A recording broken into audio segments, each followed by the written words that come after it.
Dr. Dede Kania SHIMH, dosen UIN Bandung. Halo Teh, belum bergabung. Tunggu dulu.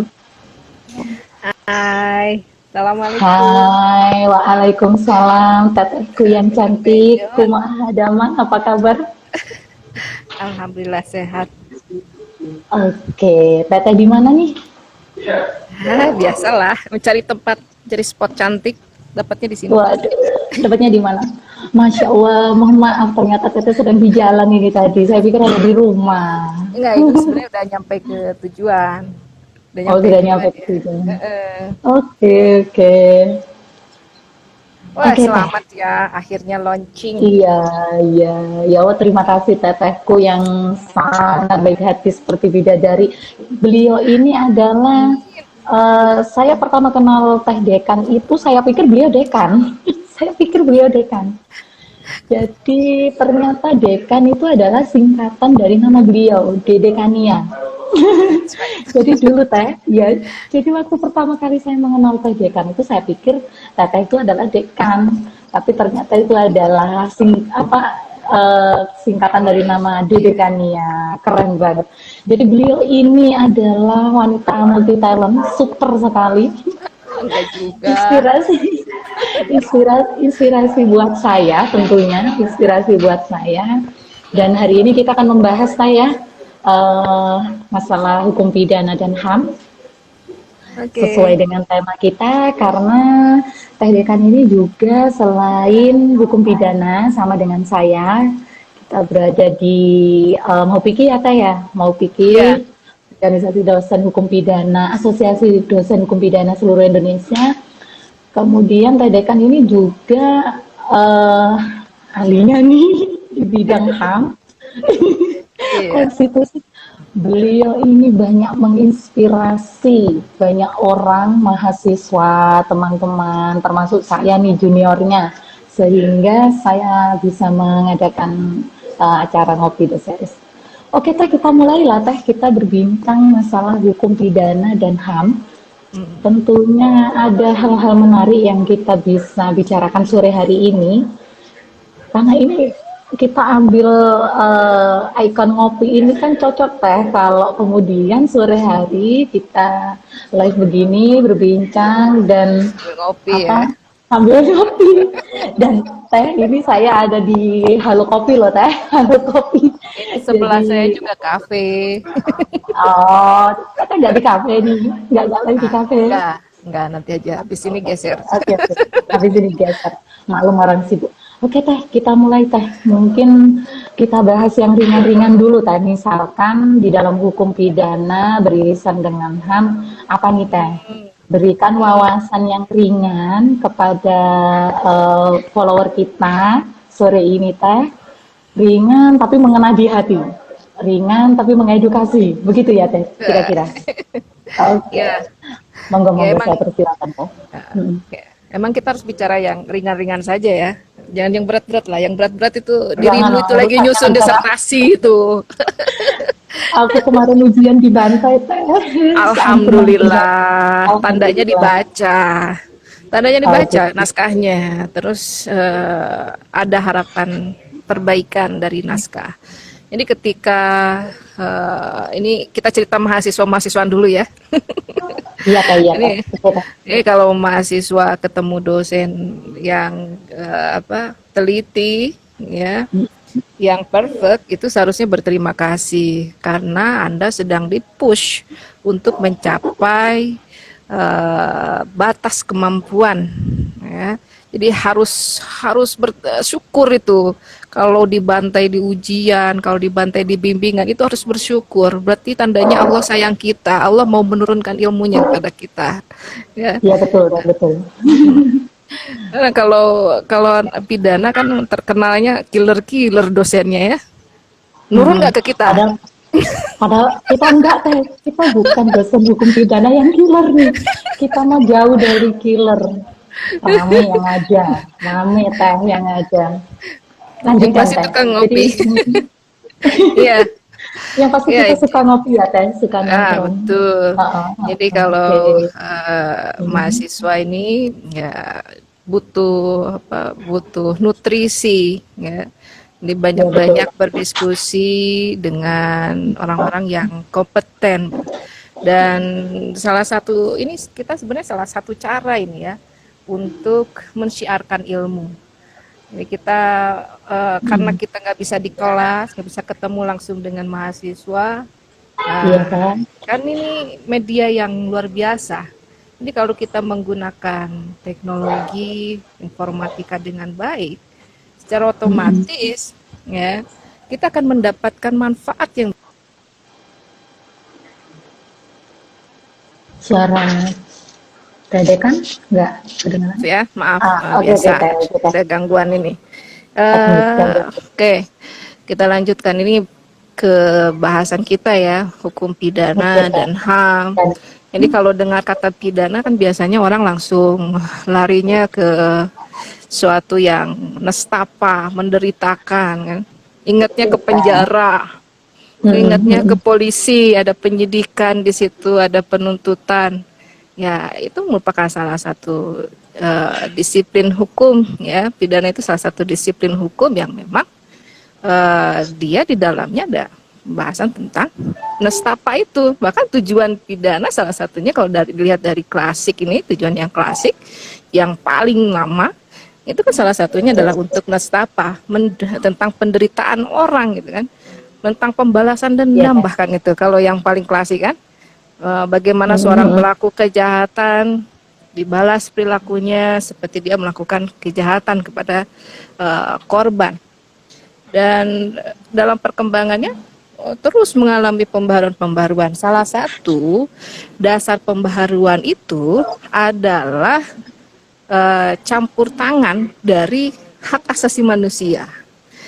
Ini pada abad apa abad abad pertengahan sampai ke awal-awal abad 20, hukum pidana kita itu memang sangat kejam. Jadi kalau baca di sejarahnya Iya kan di Teh. Inggris saja kita tahu bagaimana Inggris apa mengatur segala jenis kejahatan, even yang Mhm. paling ringan sekalipun itu dengan pidana mati gitu. Dengan pidana. Sampai Oh 100 pidana gitu, masih sampai malah Teh? ya, sampai 100 Oh, kejahatan. oke Cuma oke oke oke. cuma apa? Cuma nyopet saja. Itu kan pidana mati Oh, oh, juga, oke Teh. ya kan? Jadi Kala itu ya Teh ya? iya. Jadi Oke oke. Eropa itu memang Mhm. kondisinya sampai sampai abad 20 itu sangat kejam. Bahkan di awal abad 21 pun campur tangan hak asasi manusia terhadap pidana kan masih sangat kurang ya. Indonesia saja Mhm. merumuskan hukum pidana khususnya dalam hukum acara dengan perspektif hak asasi manusia itu baru tahun 81 loh. Ya kan? Iya iya. Dengan KUHAP kita Mhm, itu mhm. tahun Betul. 81 kan. Walaupun Baru merumus kita punya kuhap. Mhm. walaupun para begawan hukum pidana kita itu sudah mencoba merumuskan kitab Mhm. undang-undang hukum pidana made in Indonesia dengan perspektif HAM di dalamnya sejak tahun 60-an. Tapi ya sampai Oke. sekarang kan belum selesai-selesai. Ya. Betul. Eh, tahun kemarin sudah masuk ke apa? Ke Udah masuk Teh prolegnas, ke sudah masuk mental pembahasan kan lagi. bab sudah masuk ke Heeh. buku 2 kan?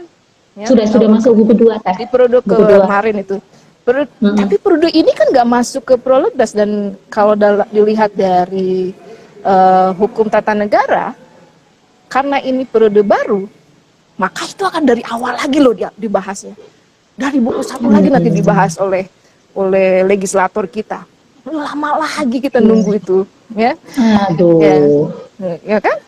Lama Oke itu. oke oke Teh. Heeh. Padahal hukum pidana dalam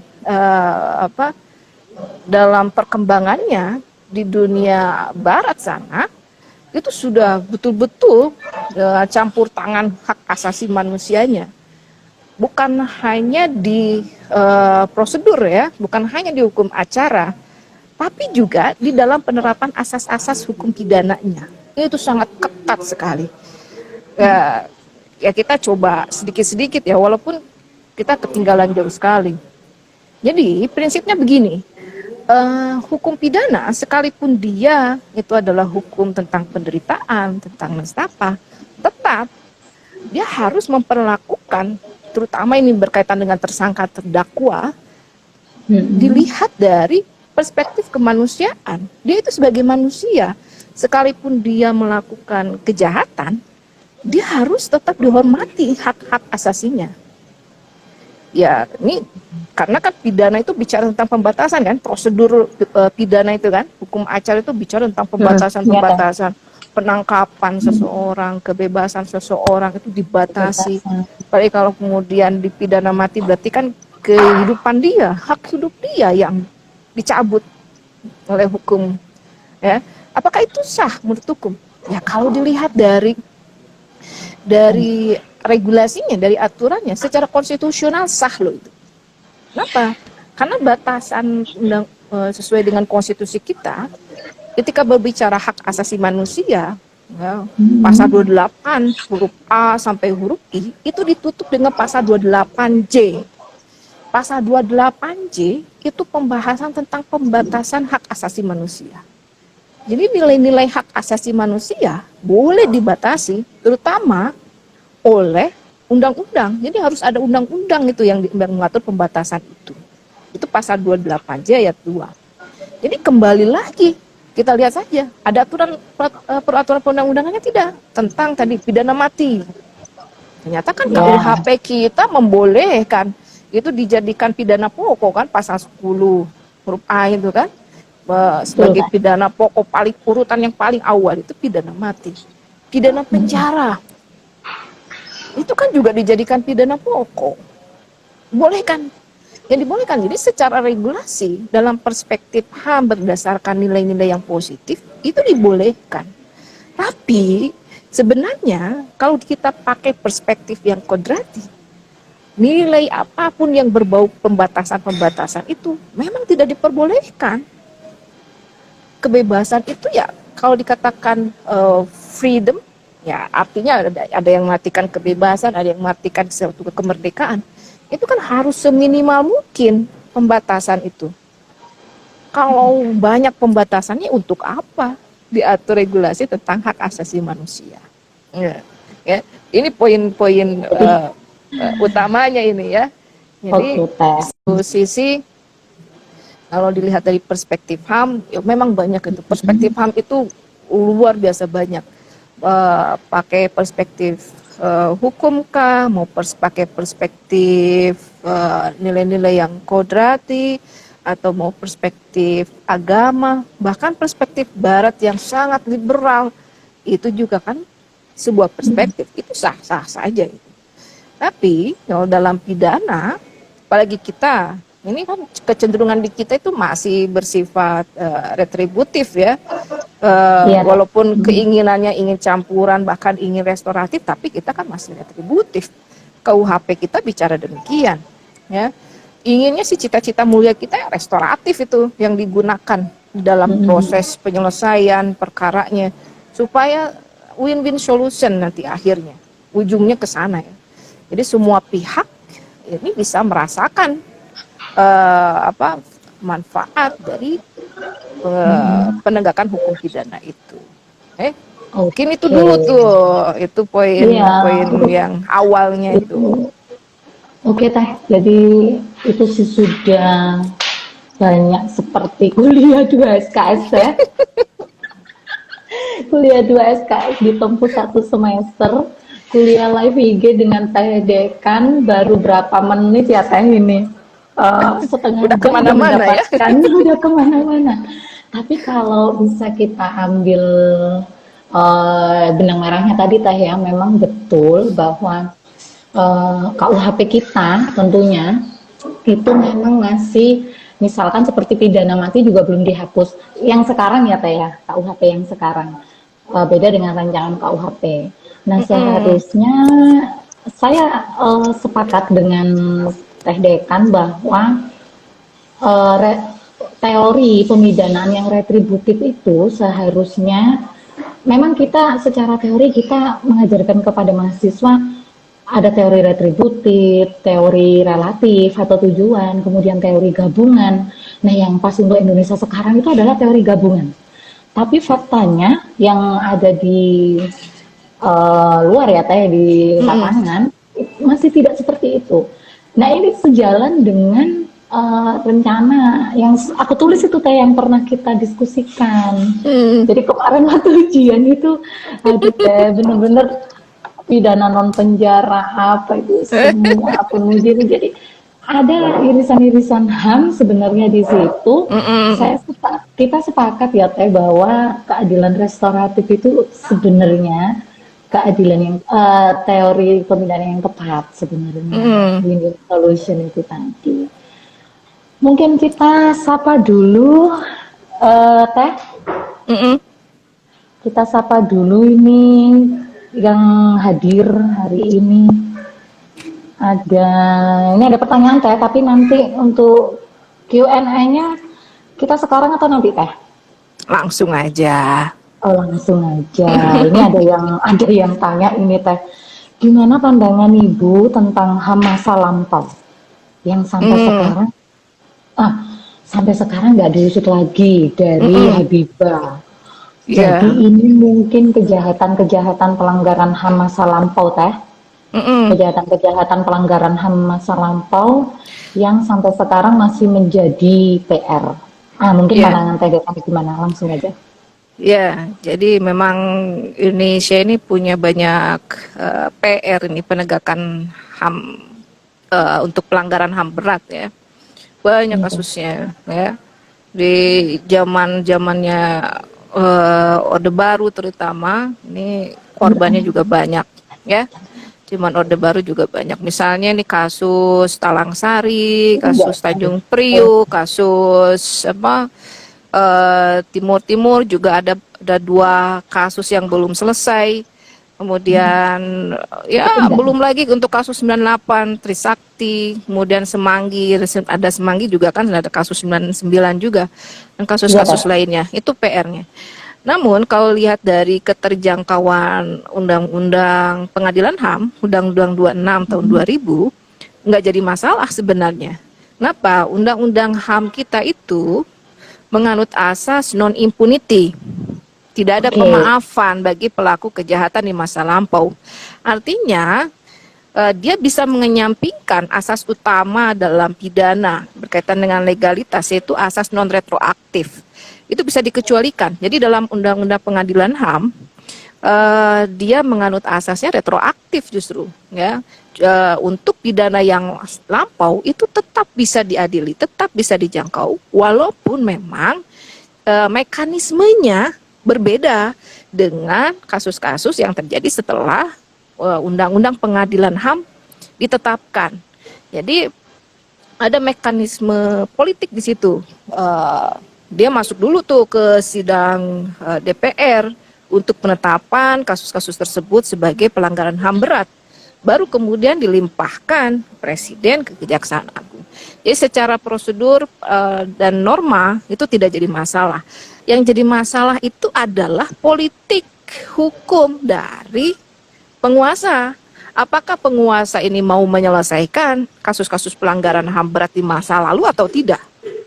Kan di situ. Kenapa? Iya, Karena iya. kan nanti eksekutornya kan itu ke Kejaksaan Agung kan. Kejaksaan Agung ya atas perintah Presiden juga kan. Ya, kasus kemarin Trisakti Simanggi itu sudah masuk ke Kejaksaan Agung. Tapi kemudian dimentahkan lagi, nyatakan bahwa itu bukan pelanggaran HAM berat. Nah, ini yang lucu kan?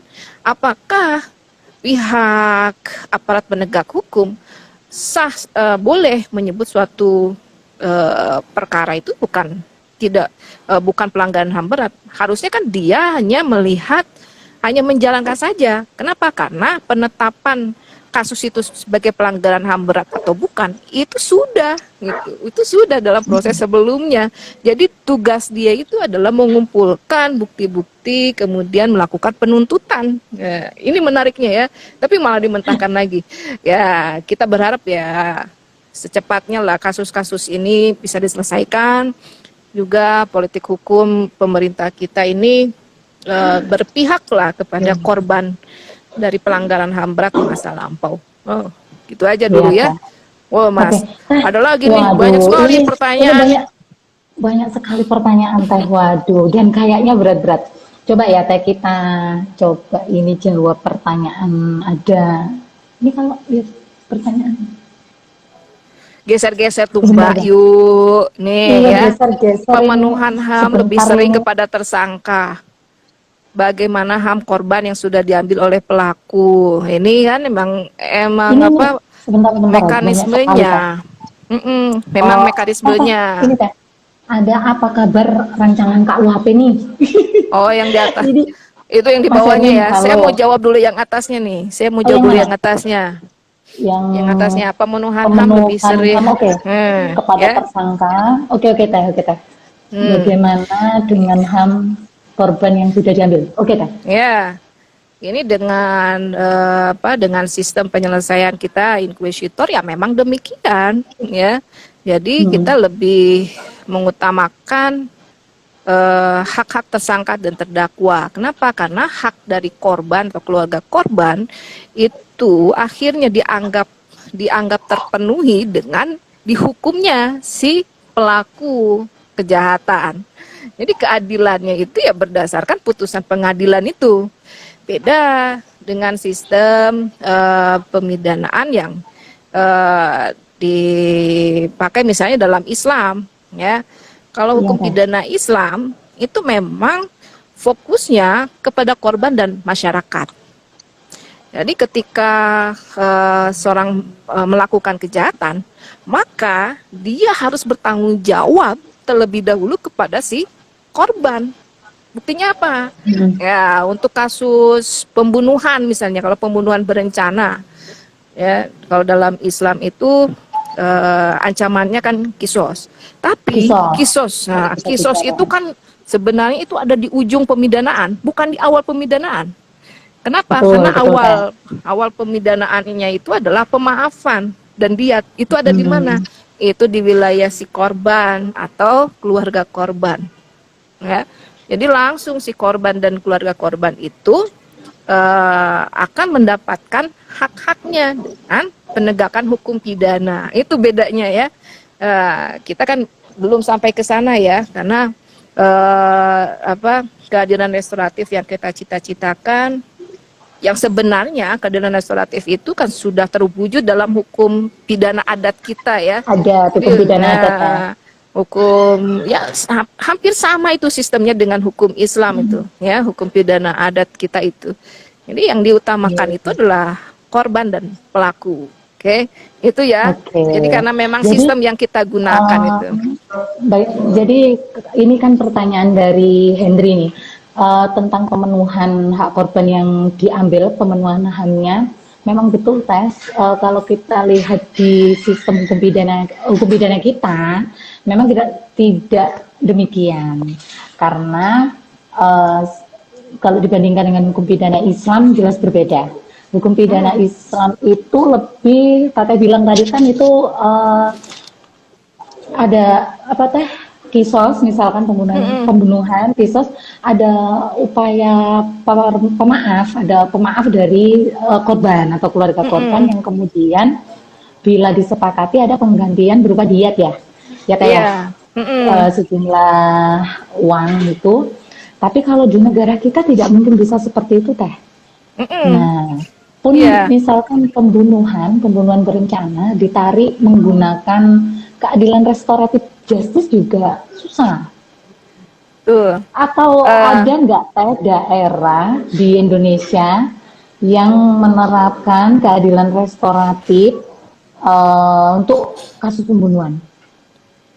kalau daerah-daerah dengan penggunaan hukum adat itu masih Pidana adat ada, ya, pidana adat pidana masih ada ya adat. Teh? Misalnya Papua kan masih, di Papua kan Mm-mm, masih mm-mm, itu. Papua kan mm-mm, lebih mengutamakan penyelesaian dengan pidana adat kan. mm-mm. Jadi si pelaku itu wajib Ya. meminta perdamaian, meminta maaf kepada si keluarga Mm-mm. korban, kemudian membayarkan ganti rugi sesuai dengan yang diminta oleh si keluarga korban. Betul. Jadi harus penuhi Bahkan dulu saya itu.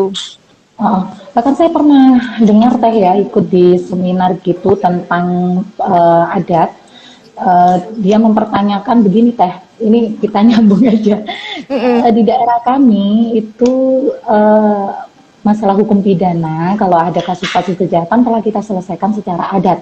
Kebetulan Mm-mm. ini adalah daerah dengan ada masyarakat adatnya Teh di situ. Kenapa polisi tetap ikut campur? Padahal kita sudah selesaikan Ah, masalah itu dengan cara adat, gitu Teh. ya, itu juga jadi masukan ya ke Hmm, aparat penegak hukum kita ya.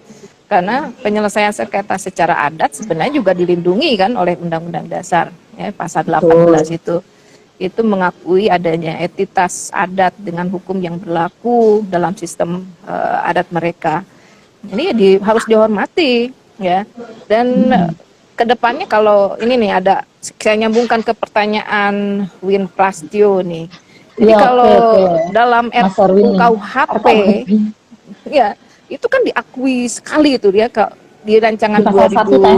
2017 itu Pasal kan pasal 1 ayat 2 ya. pasal 1 Itu ayat 2. langsung itu mengakui bahwa hukum adat itu bisa dijadikan alternatif penyelesaian perkara, dan kalau sudah selesai hukum adat ya untuk apa dilakukan proses hukum lainnya, Proses kan hukum lainnya. itu tidak sesuai dengan asas penegakan hukum pidana cepat, mudah ya, berbiaya Iya, ringan. Oh, nggak sesuai nanti orang udah selesai, gue kenapa dibalikin lagi, dimulai apa dibahas lagi, ya ngapain juga ngabisin waktu, ngabisin uang ya. Kebayangkan kalau betul. daerah-daerah terpencil kita apa yang jangkauan ke pengadilannya bisa sampai beratus-ratus kilometer, ya habis waktu ya kan, habis waktu, habis uang di transportasi. Sampai ke pengadilan bahasanya tidak mereka pahami, ya kasihan juga kan Betul. gitu. Jadi jadi sebenarnya kalau sudah kita memakai mekanisme pidana adat ya sudah, jangan kemudian apa Teh, proses hukum yang lain juga dipakai. Seperti itu mungkin ya Teh. Tapi Betul. memang keberadaan hukum pidana adat kita ini kan memang belum ini ya Teh ya, kita menunggu rancangan KUHP. Tapi tadi pertanyaan Mas Erwin tuh apa kabar rancangan KUHP, apa kabar Teh? Ya tadi kita sudah bahas di awal kan, mentah lagi. Mentah Karena lagi ini ya kan Teh ya. mentah lagi, kita nunggu apa program legislasi berikutnya. Ya, semoga masuk tahun ini, nggak masuk. Ya, kita Tahun lihat ini tahun nggak masuk Teh, depan. tahun ini nggak masuk. Nggak tahu tahun depan apakah ada keinginan ya dari legislator kita atau dari pemerintah kita untuk membahas RKUHP lagi, dan kita juga lihat nanti rancangan yang mana yang mau dibahas kembali nih. Karena kan Padahal, oh, iya, padahal sudah padahal jalan, tahun sudah kemarin masuk sudah ke masuk buku buku 2 Teh, 2. sudah masuk pembahasan buku 2. Iya, Dan tinggal satu buku lagi kan.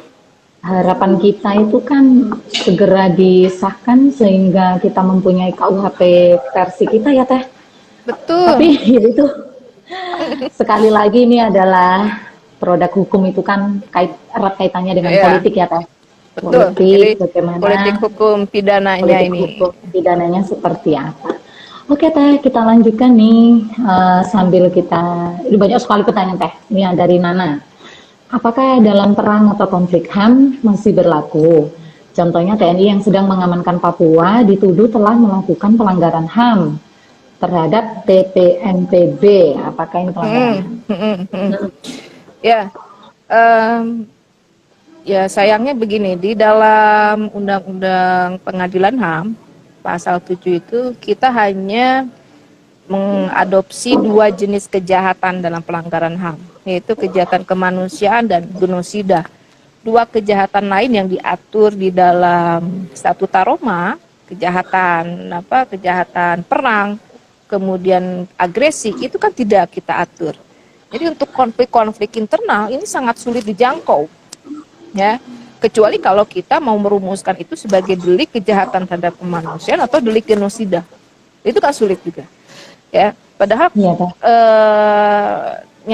nyatanya gitu ya, seperti kasus di Aceh, ya, dulu kan ada daerah operasi militer di Aceh, kasus di Timur Timur, kasus di Papua, itu kan ada konflik internal, internal armed conflict, dan itu memang hanya bisa dijangkau kalau jurisdiksi pengadilan HAM kita memakai menggunakan Statuta Roma, memasukkan kejahatan perang sebagai salah satu bentuk kejahatan di dalam pelanggaran HAM berat kita. Ini ya memang sulit ini.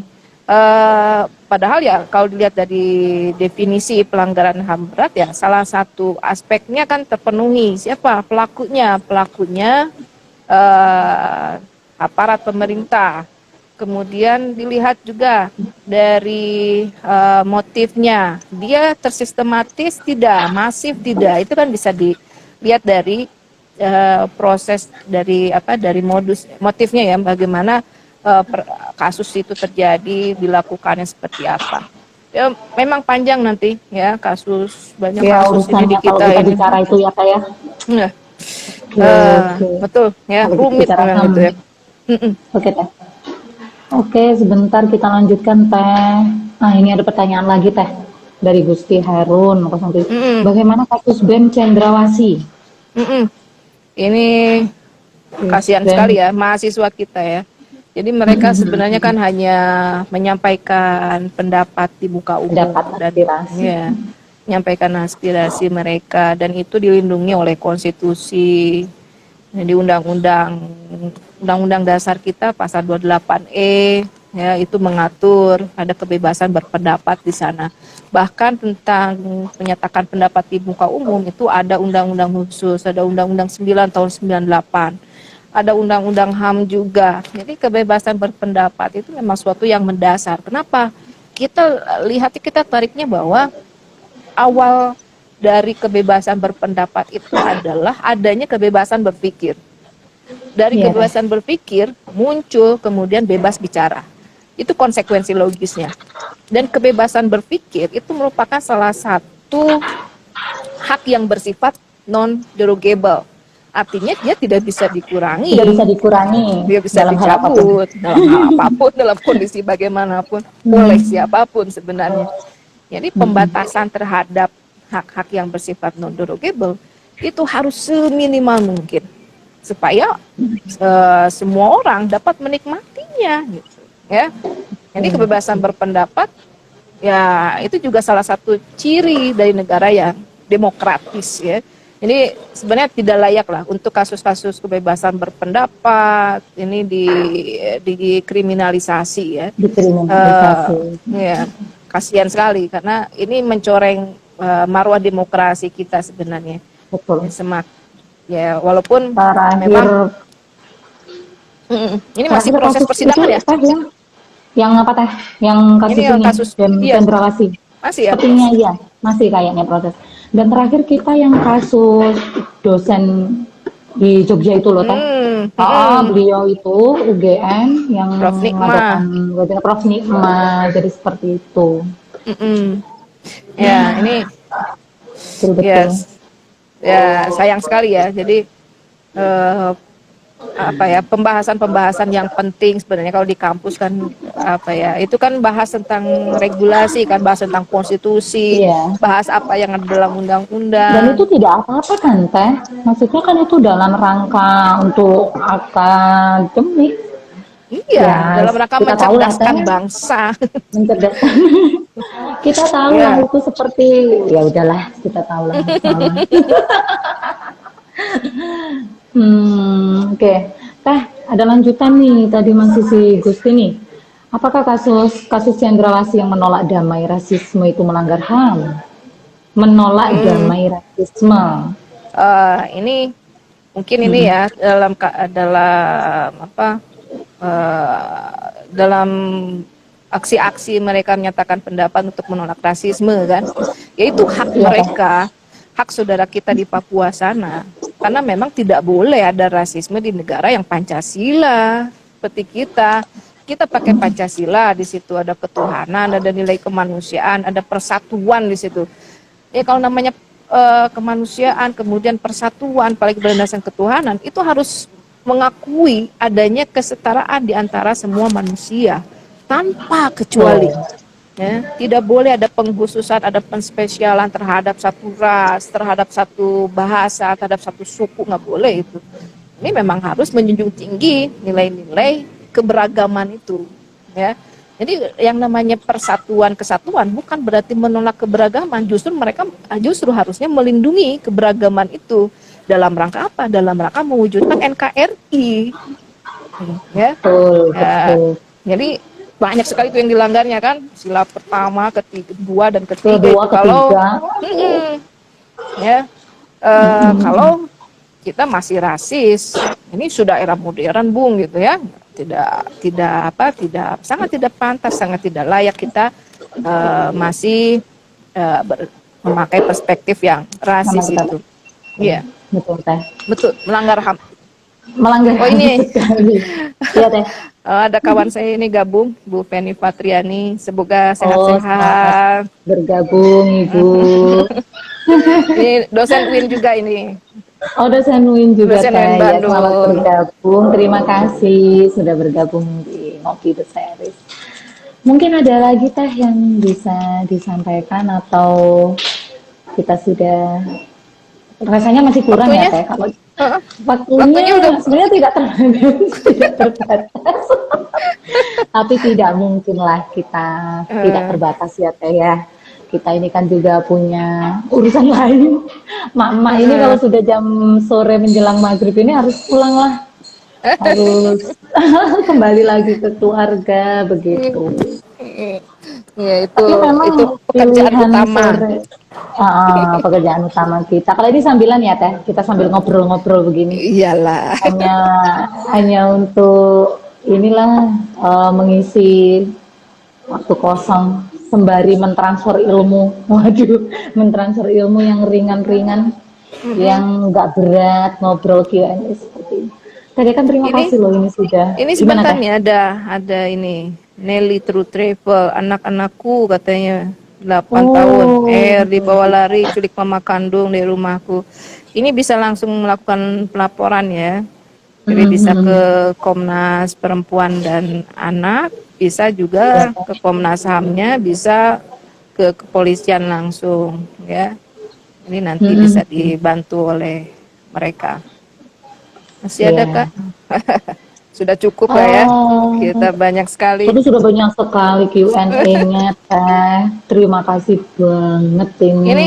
bonus bukunya buat siapa ini? Nanti, Teh, kita umumkan di IG-nya Ngopi The Series, ada 5 penanya Nah, terbaik. nanti Oke, yang dipilih akan lah. mendapatkan giveaway nanti kita pilih dan hadiah buku dari Teh Dekan 2 Oh, yang ada Om akan. Eka tuh gabung tuh. Oh ya, Eka oh mereka ya, Juarsa. ya. Waduh, teman kita ini, Teh. Sama Tadi tuh ada lagi Bang Asmi. berjuang juga. Ada Pak Azmi juga. Tadi Dia ada lagi Bang berjuang Asmi, juga ada. tuh bimbingan. Oke, selamat berjuang semua. Kita ini pejuang-pejuang, Teh, ceritanya. Tadi ada Teh Wifa juga, Teh, gabung teman-teman kita. Alhamdulillah. Alhamdulillah.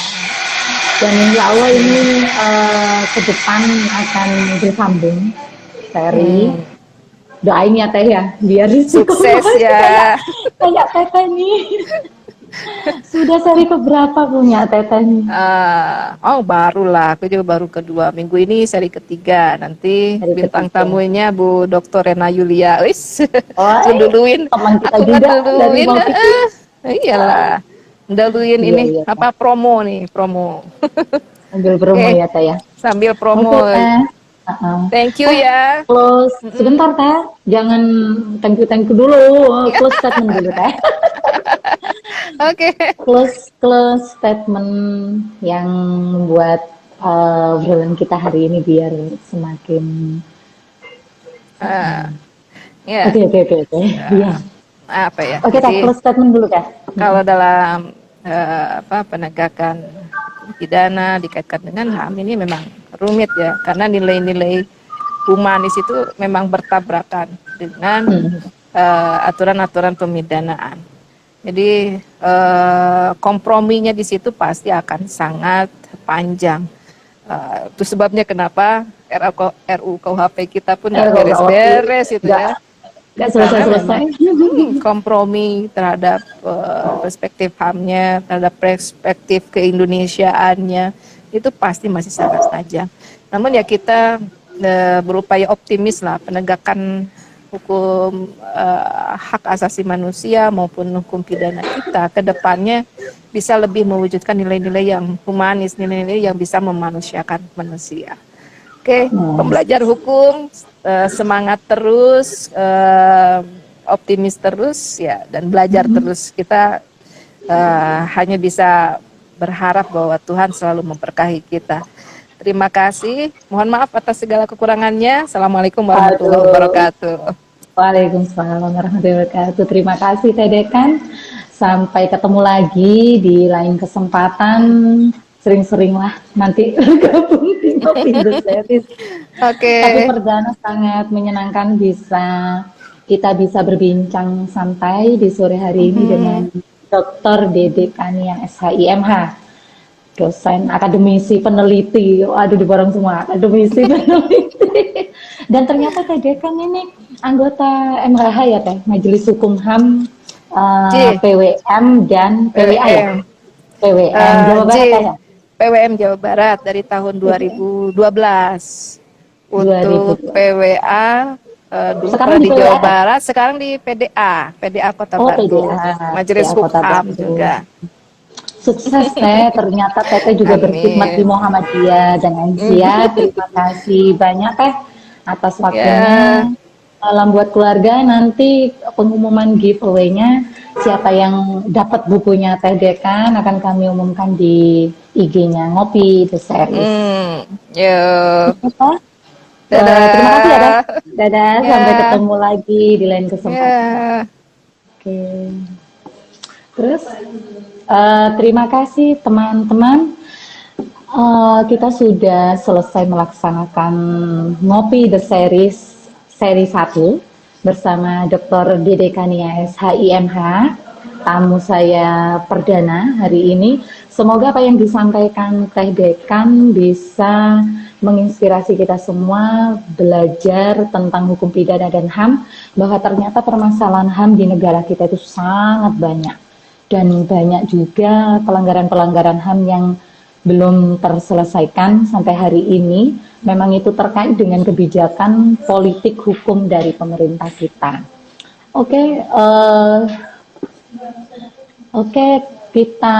sebelum kita akhiri, saya ingin mengingatkan jangan lupa follow IG ngopi.theseries. Nanti akan kita share lagi sering. Kemudian untuk pemenang giveaway ada 2 buku dari Teh Dekan, kemudian ada voucher dari Halo Kopi, dan ada voucher paket data internet.